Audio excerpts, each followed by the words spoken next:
ओम नमो भगवते वासुदेवाय। ओम नमो भगवते वासुदेवाय। ओम नमो भगवते वासुदेवाय।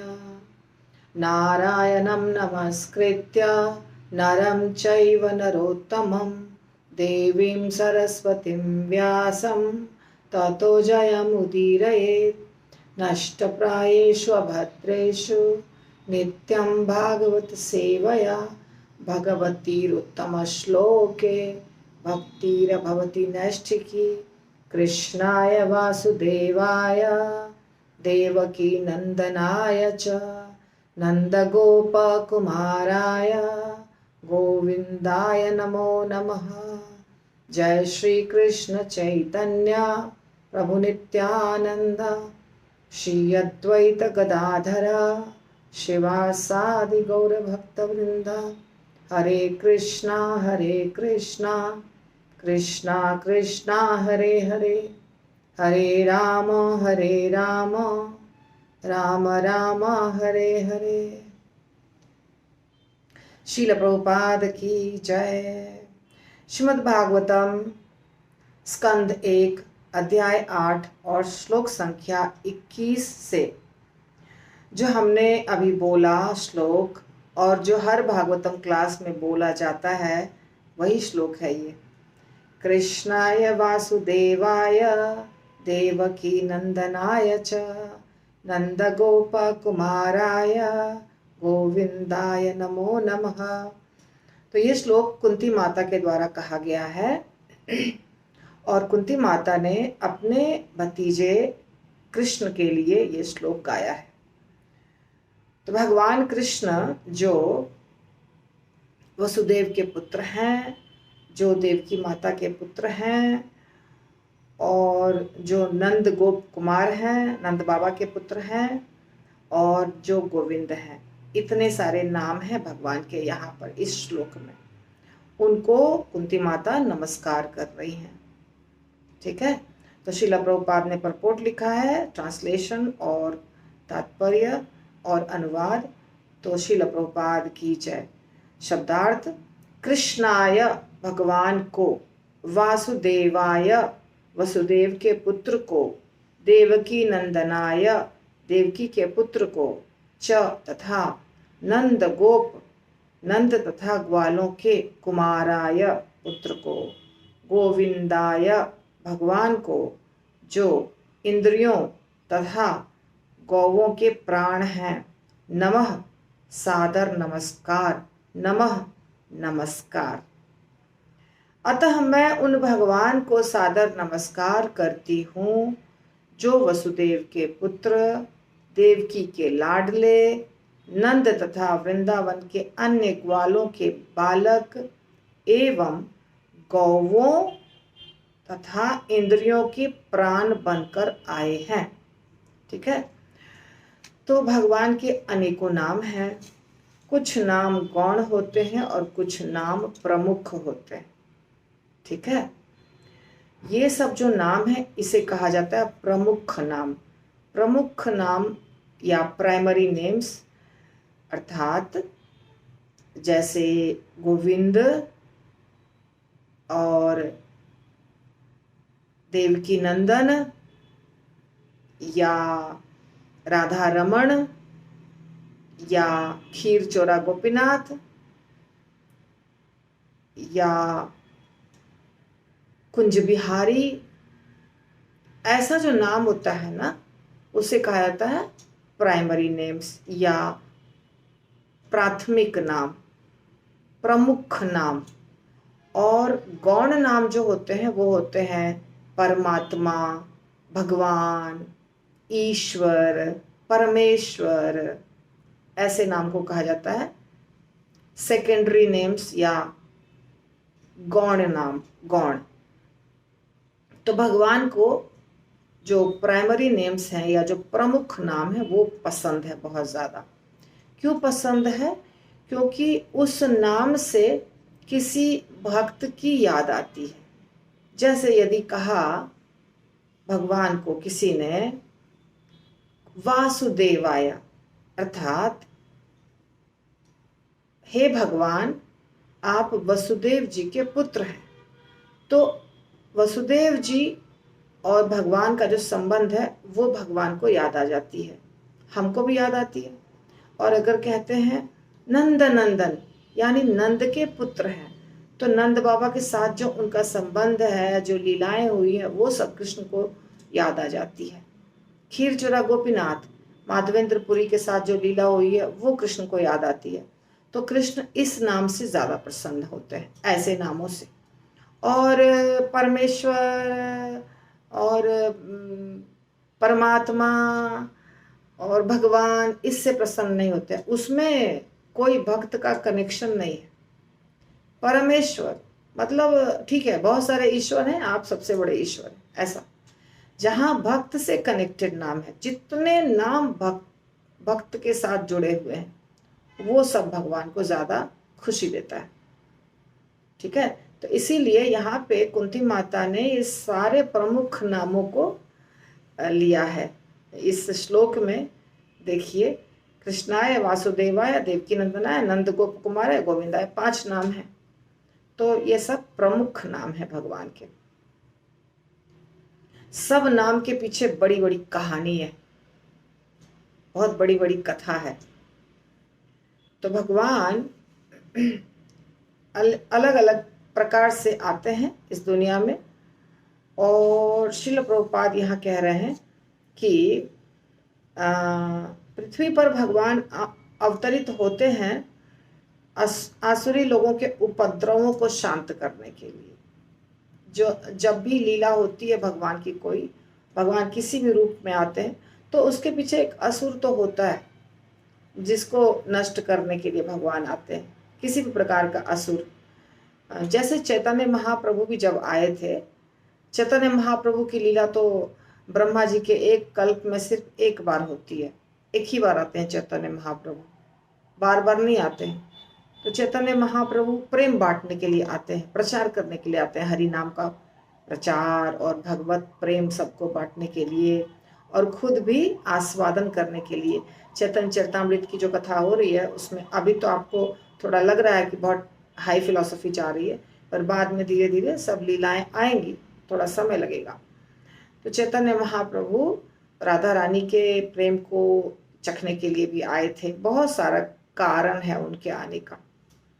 परंतु फिर भी जब वो आए, जो बुलाया उनको अद्वैत आचार्य ने, तो अद्वैत आचार्य भगवान को जब पुकार रहे थे, तो उसके पीछे ये कारण था, बहुत बड़ा कारण। अद्वैत आचार्य जो समझ रहे थे कारण को, कि उस समय पूरे धरती पर और खास करके बंगाल में बहुत ज़्यादा देवी माता की पूजा होती थी, और बलि चढ़ता था, और सब शराब और बहुत सारी चीज़ों पर लोग खर्च करते थे, धूमधाम से खूब करते थे।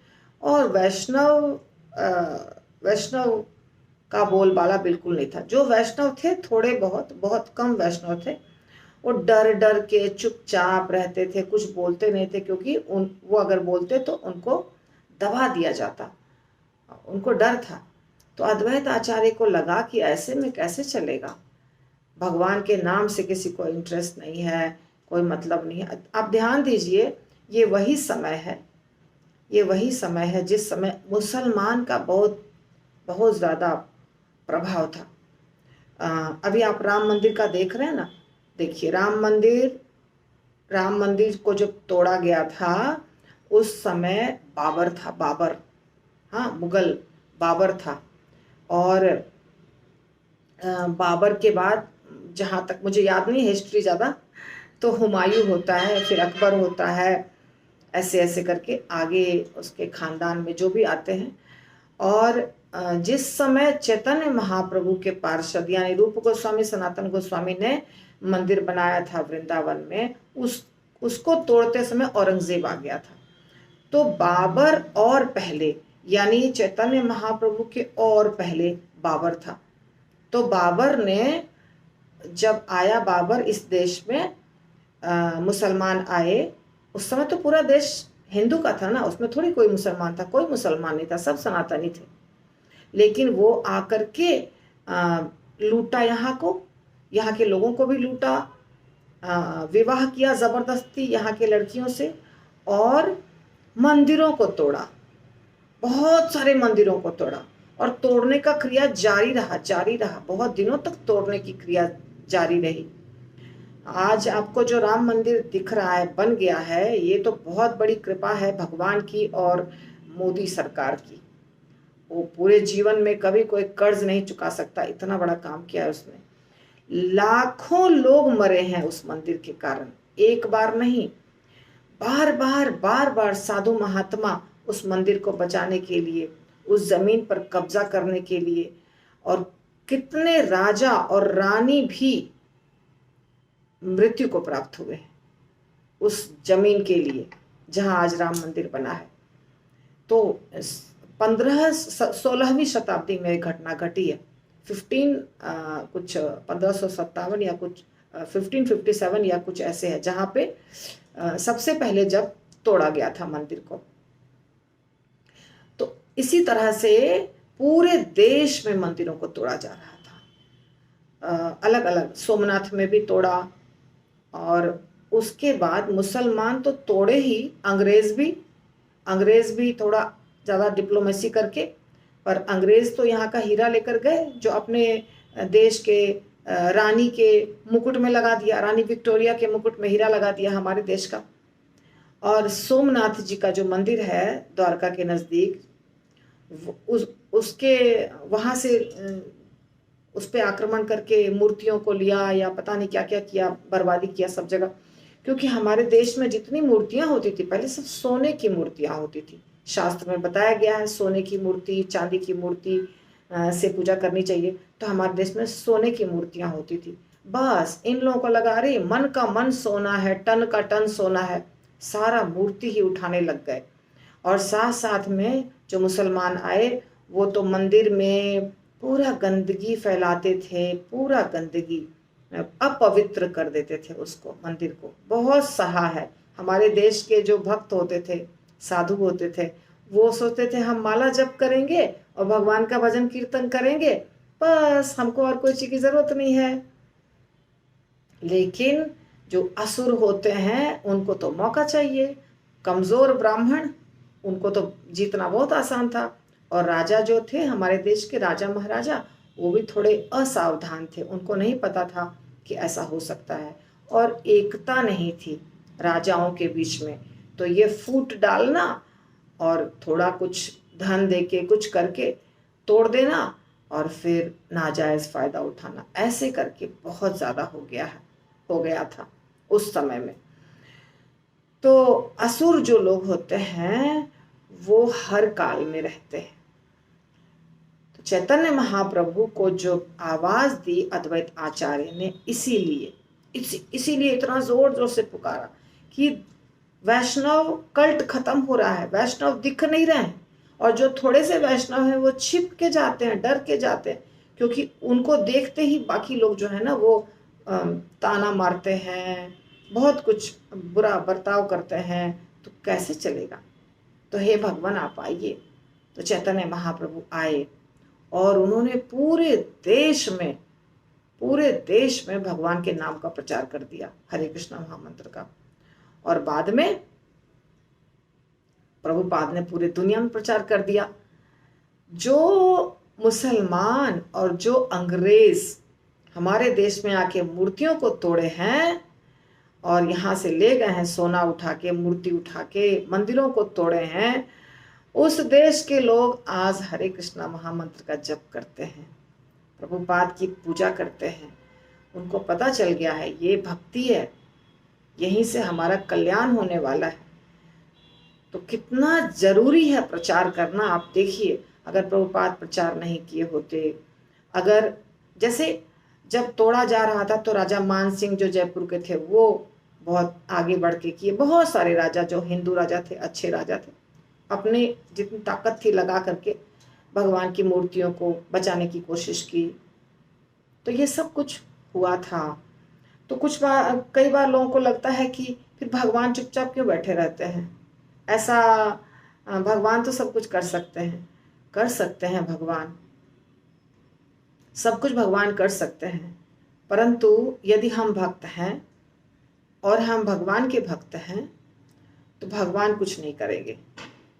भगवान हमको देते हैं मौका, तुमको करना है।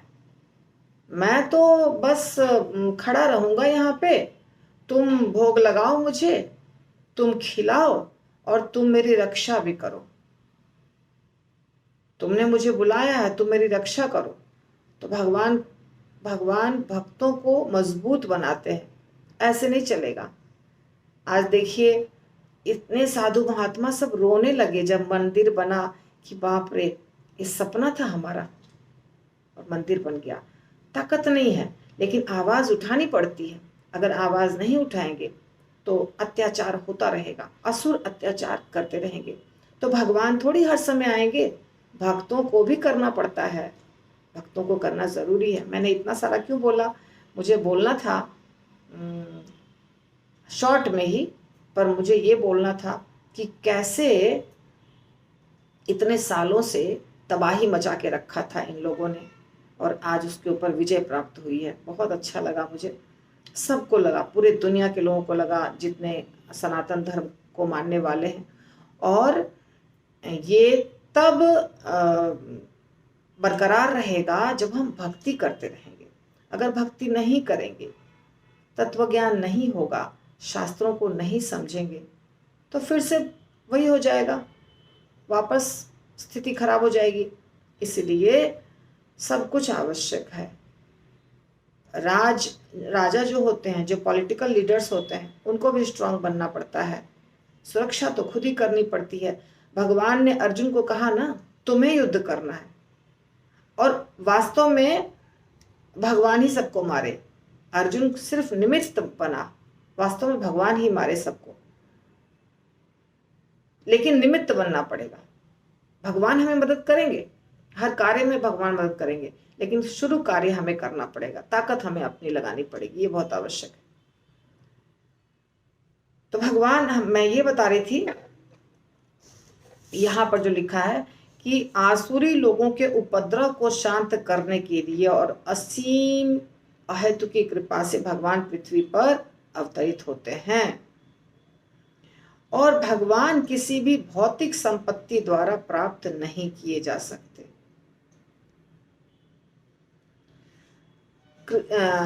कुंती माता तो जानती ही थी भगवान के बारे में सब कुछ, और कुंती माता अलग अलग रूपों का नाम लेकर के उनको नमस्कार कर रही हैं।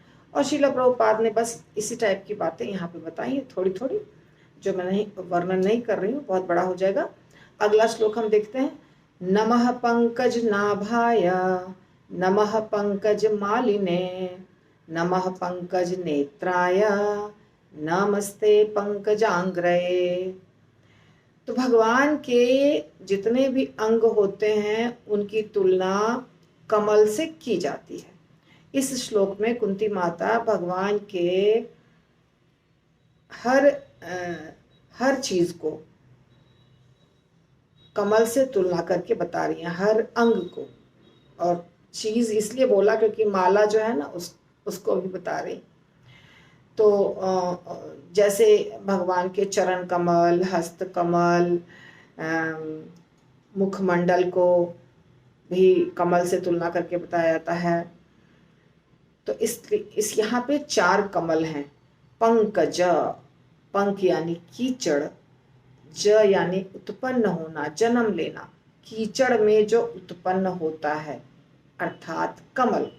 तो कमल का ये पर्यायवाची शब्द है, पर्यायवाची यानी सेम मीनिंग जिसका होता है। तो कमल यहाँ पे नमस्कार कर रही हैं कुंती माता, 4 बार नमस्कार की हैं। नमः पंकज नाभाय यानी भगवान का उदर, जिसके मध्य भाग से कमल का पुष्प निकला है। गर्भोदक्षाय विष्णु के नाभि से कमल का पुष्प निकला है, तो वहाँ पे एक गड्ढा हो गया है। हाँ, तो यहाँ प्रभुपाद लिखते हैं पंकज नाभाया, भगवान को जिनके उदर के मध्य भाग में कमल पुष्प के समान विशेष प्रकार का गड्ढा है। तो ऐसा नहीं है कि गर्भोदक्षाई विष्णु के नाभि से निकले हैं। यहाँ पर कृष्ण के नाभि में जो हल्का सा गड्ढा है उसको कह रही हैं, उसकी तुलना कर रही हैं कमल से। कमल के समान आपकी नाभि है, ऐसा कह रही है कुंती माता। उनको मैं नमस्कार करती हूँ। भगवान के नाभि में ही पूरी सृष्टि है, क्योंकि वहीं से तो निकलता है ना सब कुछ। गर्भोदक्षाई विष्णु के नाभि से कमल का फूल, उसके ऊपर ब्रह्मा जी, और ब्रह्मा जी जब सृष्टि करते हैं तो भगवान उनको सारा सामान सृष्टि करने के लिए जितना रॉ मटेरियल लगता है, सामग्री लगती है, वो सब भगवान उनको देते हैं, तब ब्रह्मा जी सृष्टि करते हैं। यानी कि सारी सृष्टि जो आपको दिखाई दे रही है ये सब भगवान के नाभि से उत्पन्न हुई है, नाभि से। तो उस नाभि को नमस्कार है। और नमः पंकज मालिने, यानी कि माला, भगवान जो माला पहनते हैं ना, कमल के पुष्प की माला पहनते हैं। यहाँ पे तो ज़्यादा नहीं दिखता है अपने पुणे मंदिर में, पर वृंदावन में, दिल्ली में बहुत बार भगवान कमल पुष्प की माला पहने रहते हैं। और नमः पंकज नेत्राया, और भगवान के नेत्र कमल के समान, कमल नयन, कमल नयन बोला जाता है, और भी अलग अलग तरीके से बोला जाता है। तो भगवान का जो नेत्र है उसकी तुलना कमल से की जा रही है, और वहाँ भी नमस्कार कर रही हैं माता। माला को नमस्कार कर रही हैं, नाभि को नमस्कार कर रही हैं, नेत्रों को नमस्कार कर रही हैं।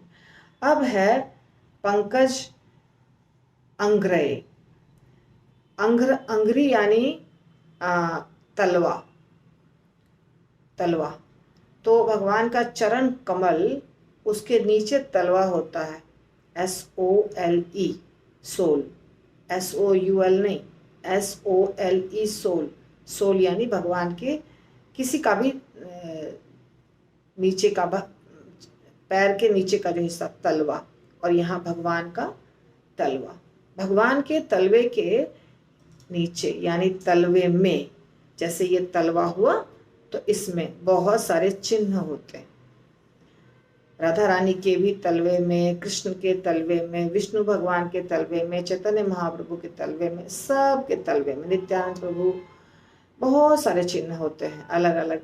ध्वज है, पताका है, छाता है, अंकुश है, बहुत सारी अलग अलग चिन्ह होते हैं, और जिससे पता चलता है कि ये किसका चरण चिन्ह है।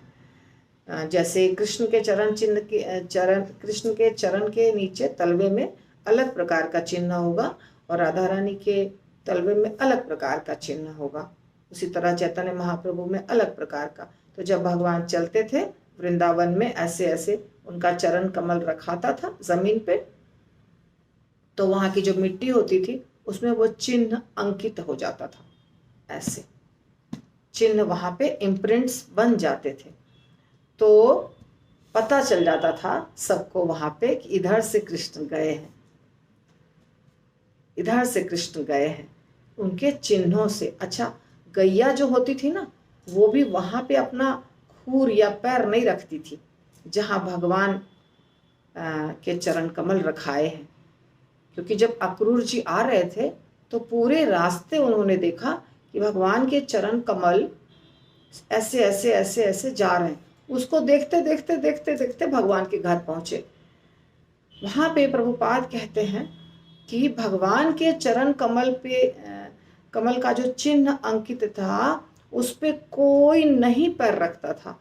जितने भी ब्रजवासी हैं कोई नहीं पैर रखते थे कि मिट जाएगा, और भगवान का चरण चिन्ह है ना, वहां पे हम अपना पैर कैसे रख सकते हैं, वो तो पूजनीय है।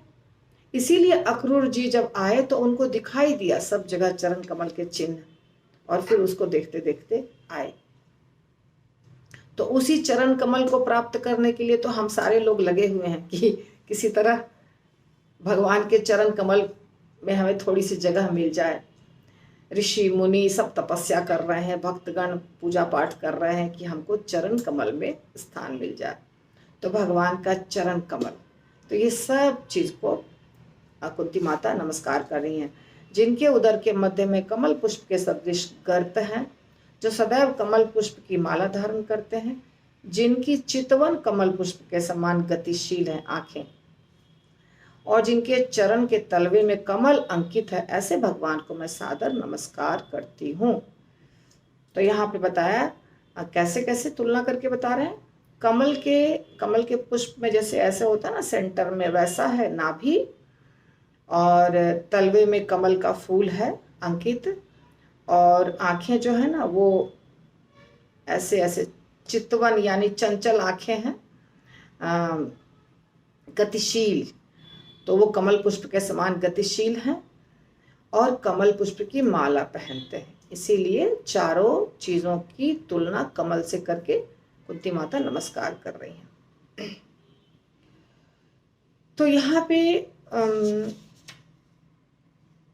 एक अलग चीज बताया है प्रभुपाद ने, जो इस श्लोक में नहीं है, वो ये है कि भगवान के अर्चा विग्रह 7 चीजों से बनते हैं। 7 चीजों से क्या क्या है वो?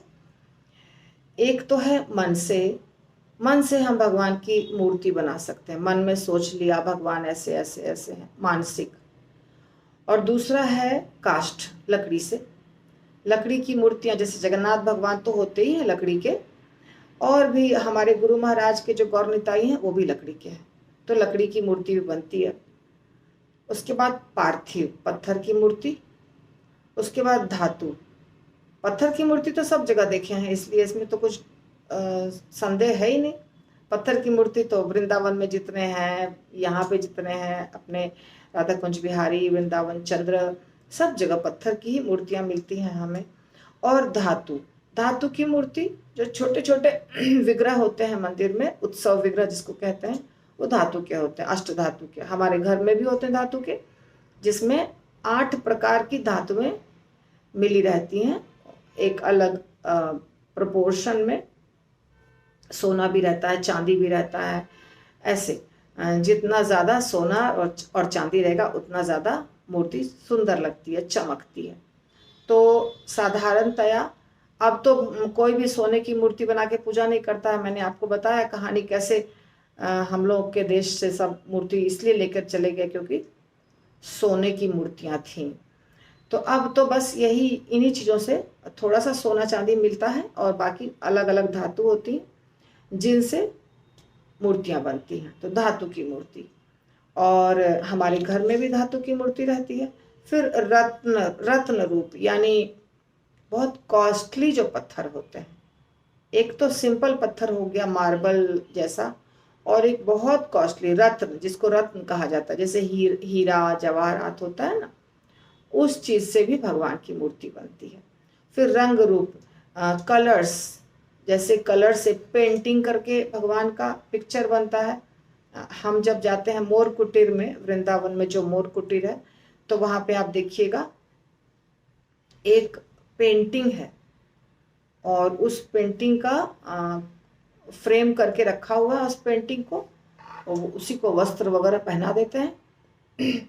और वो पेंटिंग बनाया है एक भक्त ने जो जन्म से अंधे थे। तो जन्म से अंधे होने के बावजूद वो उतना सुंदर भगवान की पेंटिंग बनाए हैं। आप सोच सकते हैं कि जिसको दिखाई ही नहीं दे रहा है कि कौन कलर है कौन कलर नहीं है, कैसे हम उस कलर से बनाएंगे मूर्ति, फोटो बनाएंगे? बताइए ये कैसे संभव है? सिर्फ भगवान की कृपा से, कि भगवान ही उनके हाथ से बना दिए मूर्ति।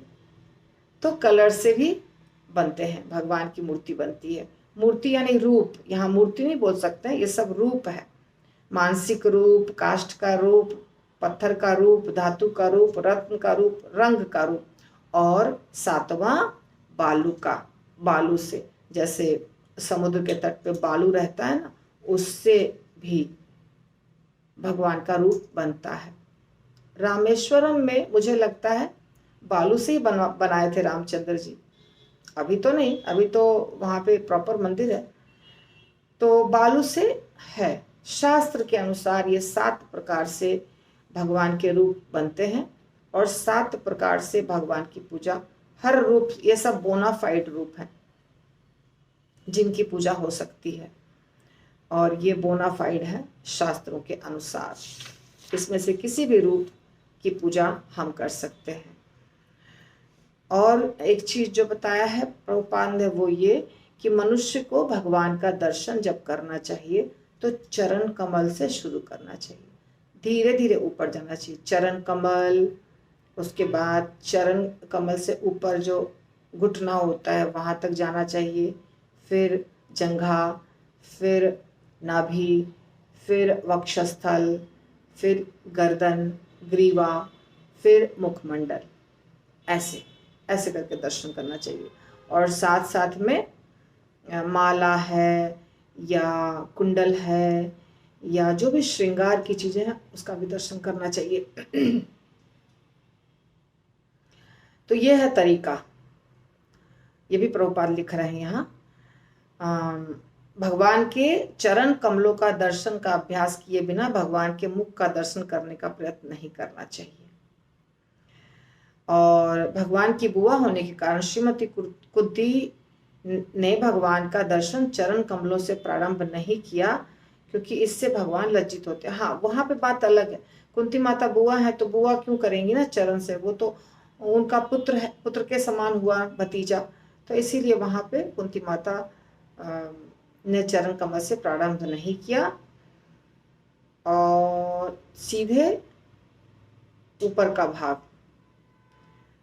क्योंकि मुखमंडल और मतलब नेत्र की तुलना कर रही है ना, इसलिए प्रभुपाद कह रहे हैं। और फिर कहते हैं प्रभुपाद कमर से धीरे धीरे ऊपर, ये हमें करना चाहिए। चक्र में प्रत्येक वस्तु क्रम में से होती है, ठीक है। तो जैसा हमने एक दिन चर्चा किया था चैतन्य चरितामृत में कि वृंदावन में 3 विग्रह जो हैं, गोविंद देव जी, मदन मोहन जी और गोपीनाथ जी, तो ये 3 विग्रह संबंध, अविधेय और प्रयोजन के विग्रह है, ठीक है। तो एक चीज तो होता है कि संबंध, अविधेय और प्रयोजन। अब ये थोड़ा सा डीप फिलोसफी है तो कोशिश करिए समझने की। संबंध ज्ञान हमको देते हैं मदन मोहन जी। आप मदन मोहन जी को समझ गए हैं कि कौन है, वो सनातन गोस्वामी के द्वारा पूजित विग्रह, जिनका जो कई जगहों पर हैं। काम्यवन में भी मदन मोहन जी हैं, वृंदावन में भी मदन मोहन जी हैं, जयपुर में भी मदन मोहन जी हैं और करौली में भी मदन मोहन जी हैं। तो उसकी कथा अलग है। तो ओरिजिनल मदन मोहन जी पहले जब सनातन गोस्वामी के थे तो वृंदावन के परिक्रमा मार्ग में जो मंदिर है जिसको तोड़ा औरंगजेब ने, उसमें थे। अभी भी वहीं जाएंगे हम, वृंदावन जाएंगे तो वहीं जाएंगे दर्शन करने। तो मदन मोहन जी के चरण कमल भगवान के जैसे हैं। भगवान के चरण कमल, भगवान कृष्ण का चरण कमल और मदन मोहन जी का चरण कमल मिलता जुलता है। ये रोहिणी माता ने बताया, इनको क्या कहते हैं, कृष्ण के परपौत्र वज्रनाभ को बताया था। और गोपीनाथ जी का वक्षस्थल भगवान के वक्षस्थल से मिलता है। तो इसीलिए पहले दर्शन करना है मदन मोहन जी का, फिर दर्शन करना है गोपीनाथ जी का, और उसके बाद गोविंद देव जी का मुखमंडल भगवान कृष्ण से मिलता है, तो उसके बाद गोविंद देव जी का दर्शन। तो जब हम जैसे यहाँ बता रहे हैं ना, इसलिए मैंने ये एग्जाम्पल दिया, जैसे यहाँ बता रहे हैं ऐसे ऐसे करके दर्शन करना चाहिए नीचे से ऊपर।